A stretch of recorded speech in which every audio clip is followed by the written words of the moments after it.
Okay, alright. Welcome back to my YouTube channel. I'm Mandis Vlog.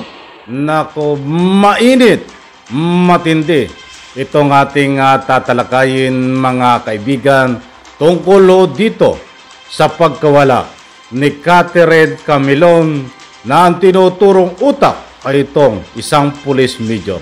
Nako po. Dito sa rolling ng video ay gusto kong ibahagi sa inyo ang latest update tungkol dito sa kaso na isinampa laban kay isang police major at iba pa niyang kasangkot. Lumalabas sa social media at interview ng isang Batikan na abogado na pwede na mabasura ang kaso laban dito kay Police Major De Castro dahil mahina po ang ebidensya. Naku po, paano nangyayari ito?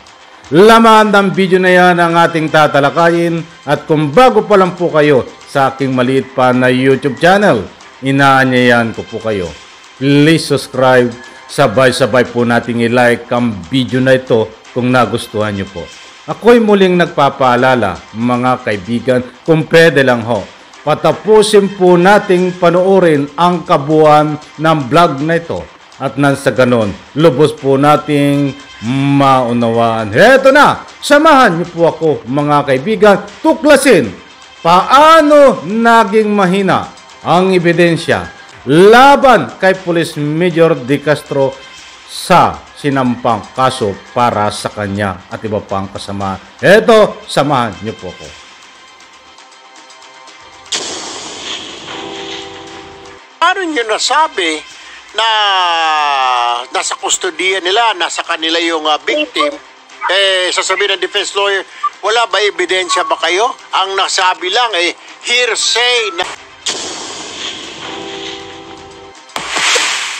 Hingin ko lang po ang inyong opinion dito sa nawawalang yung beauty queen na si Miss Camilon na sinampahan na raw ng CIDG ng kaso na kidnapping and serious illegal detention. Ang tanong ko po dito, Attorney Vidal, paano tatayo sa korte ito kung sasabihin lang serious illegal detention and kidnapping kung wala naman pong maipresenta na individual or body to say na di po ba pwedeng sabihin ng defense lawyers na how can we, my client, be charged, Your Honor, of kidnapping and serious illegal detention when the individual is not in our possession? Paano ito? Parang medyo mahina yata, Attorney Vidal. Sa aking palagay, talaga namang medyo napakahirap kasi serious illegal detention, ibig sabihin po, meron kang taong hindi mo pinalabas at wala kang karapatan na ikulong siya sa mga, kaya po dapat po ay merong magsasabi na talagang kinidnap o itinulong ng laban sa kanyang kalooban. Kaya medyo napakahirap po kung circumstantial evidence lamang ang magiging basihan ng pagpapile na kaso na yan.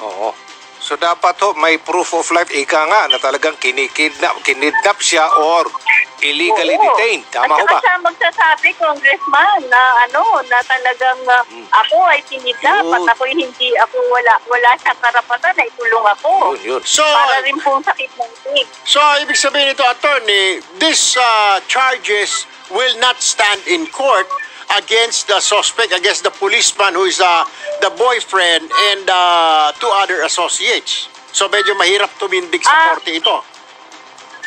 Opo, mahirap pong tumindig sa korte kasi hindi po natin pwedeng pangunahan ng korte. Ngunit ang masasabi ko lang po ay ang pag-focus ng kaso sa ating batas ay probable cause lamang sa prosecutor's office. Ano po ba yung probable cause?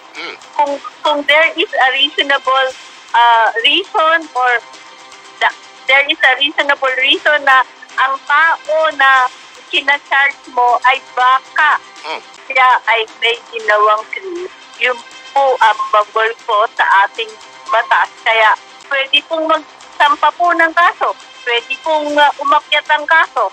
Ngunit nasa korte na lang po kung paglabas nila ng ebidensya ang korte na ang magsasabi na hindi guilty or not guilty.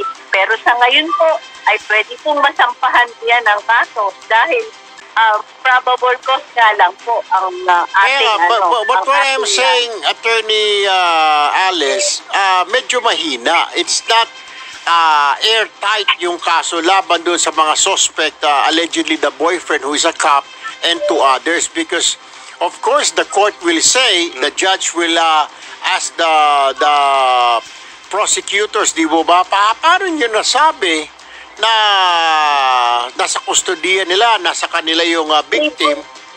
Sasabihin ng defense lawyer, wala ba ebidensya ba kayo? Ang nasabi lang hearsay na sumakay sa kotse, duguan, transfer. Di po ba, Attorney Alice? So parang medyo mahina. Tama po yun. Kaya lang po, baka po may DNA exam na ilabas. O kaya, kung pa DNA, kung sa bahay o sa lugar na pinagtulungan ay merong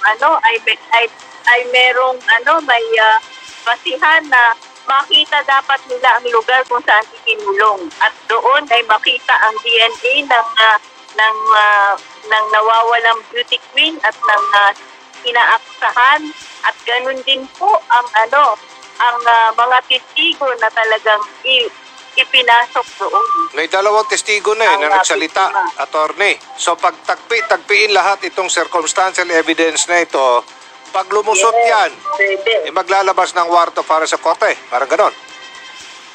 Yes po, pwede po yun. Yun po ang ating maging basihan. Kaya dapat po kung saan lugar kinulong o pinatay o anuman,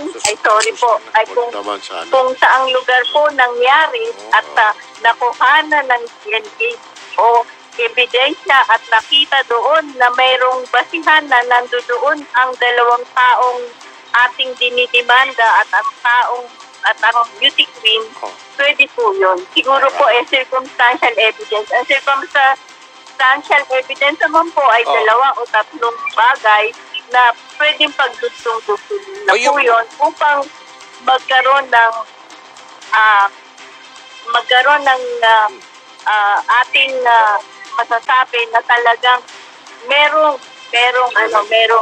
krimen na nangyari. Yung pong statement, yung pong testimonya ni Miss Camilon na nakipag-usap doon sa asawa ni Major. Yung huli yata ito na gusto niya nang humiwalay dito kay Major. Pwede bang gamitin ebidensya din yun? Ano? Oral. Pwede po. Circumstantial evidence po yun na may motibo. Pwede din motibo yun. Po yun kung bakit niya gagawin yun. Pero hindi po yun masasabi na yun may ebidensya na may ginawa siyang krimen. Actually, ma'am, yung basis ng salaysay ng testigo ay they have identified the civilian person, no? Hindi po siya police. Pero meron pong dalawang nagbubuhat na hindi niya naaninagan ang mukha. No? Isa lang, base po sa ating intelligence research, medyo associated po itong na-identify doon sa initial POI natin na police officer. Okay. So, mas nagkakaroon na po ng dahan-dahang linaw po or lead po tayo. Yes, ma'am. We have a good lead. Yun nga lang, ma'am, no, nahirapan tayo to how to convert it into evidence later on. Maraming speculations na nagpo-float ngayon. So sabi ko nga, if only you can convert easily those speculations into evidence, we can surely solve the case right away. So yun nga, ma'am, we want to make sure that we can have an airtight case later. Okay, alright. Nako, matindi ito mga kaibigan. Shoutout sa lahat. At napakaliwanag ng sa ruling ng video na yan ang sinasad kung bakit mahina ang kaso na sinampa laban dito kay Police Major. Nako, matindi ito. Importanteng mahalaga ito mga kaibigan. At baka mamaya ito'y mauwi sa wala. ay kawa-awa ho ang biktima dito. Alalahanin po natin, kahit sinong tao na talagang matibay ang ebidensya at alam na tinuturo siya ng ebidensya, alam na talagang siya ang gumawa, but pag nagkaroon ho ng technicality, pagdating sa pagdinig sa korte, ito po ay mapapawalan sala o mababasura ang kaso. Nako, bakit po natin sinasabi? Iyan mga kaibigan, ay baka ganito ang mangyari dito kay Police Major. Alalahanin po natin, ito ay isang Police Major, marami ang koneksyon ho nito diyan po sa hanay ng pulisya, mga kaibigan. But ang punto de vista ko ho dito, sana ho wag mangyari ang ating nga po yung mga public opinion na kahit saan ho ako magpunta na malaking stream media. At ito ay aking public opinion din. Sana ho wag mangyari na ito ay gawing isang strategy, taktika. At nang sa ganun ho, makalusot sa kaso itong isang police major na ito na isinampa po sa kanya dahil wala na po itong alas. Na panlaban kung talagang siya di umano ang may kasalanan. Inuulit ko po, ito isang public opinion. Baka lang, sana wag dumating sa punto na ito ay ginagawang taktika ng mga nandiyan po sa kinaukulan na may ilang kasagwat na gumawa ng paraan isampa ang kaso kahit walang ebidensya, matibay ng ebidensya kahit wala. Dahil pag nilitis diyan ho sa korte ay mapapawalan sala o mababasura ang kaso, mga kaibigan. Bagamat siyang po ang tinuturo, mga kaibigan, ng ebidensya, but mayroon pang ilang technicality according ho diyan ho sa ruling ng video na pinanood ko po sa inyo na salaysay na isang eksperto Vaticano na abogado. Kahit ito po ay kabang-abang. Sana ho wag mauwi sa wala itong kasyong ito. Dahil alam po natin ang kampo nitong si Major ay gumagawa ng paraan yan, gumagapang para na sa ganon malinis ang kanyang pangalan, datapwat. Baka strategy na ginagawa ito diyan po sa nga po'y lumalabas na investigasyon. But ben, mga kaibigan, na isang punto de vista po yan na nagbabase po tayo diyan ho sa ruling ng nga po'y video. Dahil malaking katanungan ho, bakit ka magsasampa ng isang kaso na kidnapping kung walang matibay na ebidensya? Hindi ko na po ulitin. Nandiyan po sa ruling ng video ang technicality kung bakit mahina ang nga po'y kaso laban kay Police Major na pwede mabasura. Hindi po ako ang may sabi. According ho, diyan po sa ruling ng video na pinaliwanag, mga kaibigan. Kaya kaabang-abang po ito. At nang sa ganun po, bantayan po natin. Hindi natin alam kung ano ang tatakbuhan ng kasong ito. Mga kaibigan, sa mga nagtatanong kung nasaan si Catherine Camilon, wala pa po tayong nga po'y konkreto na pinangahawakan na mga video na nakakalat. Kahit ang mismong kinaukulan ay hinula po silang konkretong sagot kung buhay man o patay itong si Catherine Camilon. Wala po. Kaya hanggang ngayon po ay malaking katanungan kung buhay pa ba o patay na itong si Catherine Camilon. Kaya nga yan din po ang sagabal. Hindi po makasuhan itong mga sangkot dito na Police Major at iba pa nilang kasamahan ng anuman dapat ikaso dahil hindi po malaman kung ito ay buhay pa o patay na, mga kaibigan. Kaya tanging kidnapping lang po ang nga po ay sinampa sa kanya at iba pang kaso. That's why doon ho sa kidnapping, according ho sa batikang abogado, ay mahina ang ebidensya dahil doon sa technicality. Hindi ko na po uulitin. Kung gusto nyo pong maunawaan ng lubos ito, diyan po sa ruling ng video, pwede nyo pong panoorin, i-replay. Mga kaibigan, naku po, matindi ito.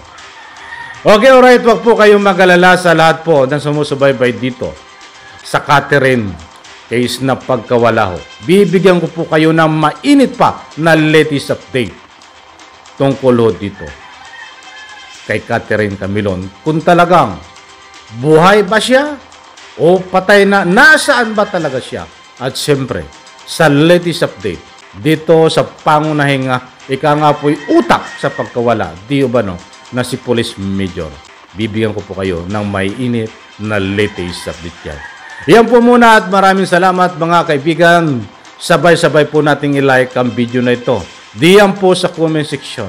Naniniwala po ba kayo na buhay pa o patay na itong si Catherine Camilon?